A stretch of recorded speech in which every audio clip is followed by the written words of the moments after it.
The Canola School on RealAgriculture.com is brought to you by BASF Canada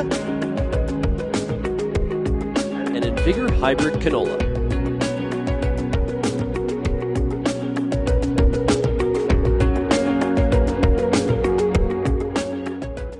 I'm Amber Bell, and this is Real Agriculture. Here today for this Canola School episode, talking about Verticillium, and we're doing a little bit of an update on it. And I have with me Jeanette Gaultier of BASF. She's a technical service specialist, and we're going to be, talking about Verticillium. So let's just do a really brief overview on what producers are looking at right now.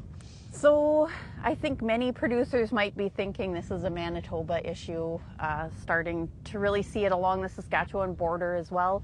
But it's not. You can find it in fields across the west. We do have it a little bit worse here, so people can learn from us for sure. And then the other thing is too, we often think of it when we see the repercussions, which is in the fall. But I think, we're still learning a lot about Verticillium. I would say managing the issue starts now. Okay, and do we know what the risk factors are for it? Like, to start us off, sort of where, what producers should be worried about and what producers should be paying attention and watching out for? Yeah, it does seem that some early research has found that there could be a connection between Verticillium and blackleg. So that could be out there. But also when we get conditions that maybe start off wet and then turn dry, Verticillium is impacting the vascular system, so the water pipes of the plant. And so really anytime we see conditions like that, we know it's going to be bad. Delayed harvest seems to be another one. It is a disease that does infect early in the season, but then really takes a long time to show up. So some years we have it and it doesn't cause any issues. Other years, canola's laying flat on the ground. How widespread was it last year in Manitoba? I would say really only the later fields, so we didn't have a lot of complaints about it. This is completely anecdotal, but it is a disease that does spread very easily. It has these tiny microsclerotia that you can see in a dust cloud when you're harvesting infected crops. So it does move. Even had people say that, they've taken a piece of land out of hay, put it into canola, and there's Verticillium stripe in that field. Not surprising. So it does blow in. It can move with water. But it does seem that despite that, the types of things that a farmer might be doing on their own farm, you might still get an edge effect, but it does seem to help. So it does seem that longer rotations do help. Paying attention to plant stands and nitrogen fertility or anything that helps the plant stand really well do seem to help. But some years it doesn't seem to matter what you do. Everything's going to go down in Manitoba anyways, where we seemingly have high spore load. But even in other places where we see it spreading to, I think it could often be missed, so it is a good thing to look for. What are some of the early warning signs, or, what are some symptoms that growers might be like, I might be having an issue with this? Yeah, and that's funny that you say that, because we'll all look in a field now, and every field in Manitoba has it. Okay. Basically, to what degree or how much of an issue it'll become is the question. But it's usually after flowering you start to see it. If you're doing stem cuttings, unlike blackleg, which is very chunky in the cross section, this one's a little bit more just of a gray across the cross section. So that's one way you can see it. But also as the plant starts to mature, you start to see the one half of the plant turning brown, the other side's green. And then as it progresses, you start to see that the stem is turning a gray color. It starts to peel, and then you can see all these tiny microsclerotia. And usually, if it's really bad, like I say, the plant's lodged. So you start to see spots going down in the field, which could be attributed to a lot of diseases. Clubroot can often have that happen as well. So investigating those further, pulling up some plants, and then just checking. So again, you start to peel back some of the outer layer of the stem, and you can usually see those microsclerotia.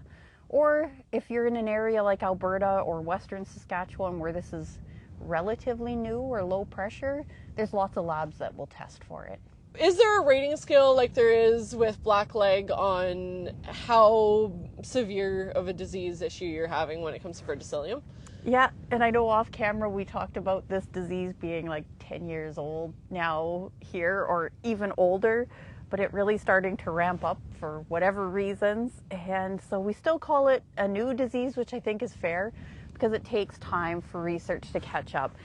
So currently I hear that there will be an industry-wide severity scale launched this year from the Canola Council, who is leading a team.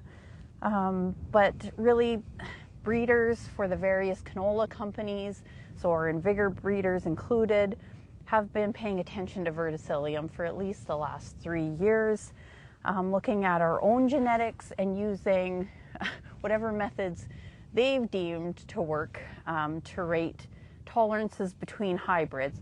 But that's where it becomes confusing, because every company might have a slightly different method. Sometimes when you open up the seed catalog, you might see numbers. Sometimes you might just see a relative ranking. And really, that's what you need to keep in mind, is that choosing a hybrid with better tolerance can be one of the tools that you use amongst other tools that we talked about. But really, at this point in time, they're just to be used to compare hybrids within a company's portfolio. So it's not like you can compare the Invigor rankings. Exactly. So that's just something good to keep in mind. I think sometimes it's confusing. You crack this open, it's like, oh, this one's got a really great rating. You open the next one, it's like, that's not the same. Sorry. Right. Yeah. But yes, can be a tool to be used with all the other tools. Okay, and then, so you see it this year, let's say, you're out in your field, you realize this is an issue. What are the chances that you're going to be having problems next year? You know, is that something you should plan to manage for? Yeah, and definitely in places like Manitoba and into eastern Saskatchewan, we're at the point now where, because we can't predict what the weather's going to be like, what the season holds, if anyone can, give me a call. But it's just good to start managing for verticillium at the beginning of the year. So like I say, we're in a field right now and you're like, we're not going to find verticillium in here. But again, making sure that your plant stand is very targeted to where you want it, you know, looking for that 5 to 7 plants per square foot. Just to increase stalk strength, really looking at nitrogen fertility, again, anything that can increase the risk of lodging. Verticillium's interesting too. It doesn't seem to want to, you know, take the plant down itself, but once there's a lot of stresses, maybe the plant's already lodging, verticillium is just there to jump on it and then take it all the way down. Right, so really management is just making sure those plants are as strong as possible. Yeah. Throughout the season. And then still learning a lot of things about verticillium, despite that decade of it being identified. But yeah, not knowing how much, you know, brassica weeds might contribute. So making sure that we're managing our weeds. And then the other thing is verticillium tends to attack the weaker plants, or affect, I guess it attacks all plants, but it affects the weaker plants more so than a healthy plant is what we're seeing. So anything that we can do to keep a healthy stand. So it starts with the plant stand and the nitrogen fertility, but it continues through. So in Manitoba here, we are wetter, tend to be high humidity, so blackleg is something we struggle with, despite having awesome genetics. So sometimes looking at something like a application of Nexicor or a blackleg fungicide to help manage that. If we do see that we have flea beetles or sclerotinia or conditions for sclerotinia, managing all those other stresses on the plant seem to be really important, so that when we do get to harvest timing, we have a really healthy plant that tends to withstand verticillium better than maybe another plant stand would. Which realistically, if we're doing it for verticillium, it's best for yields no matter what.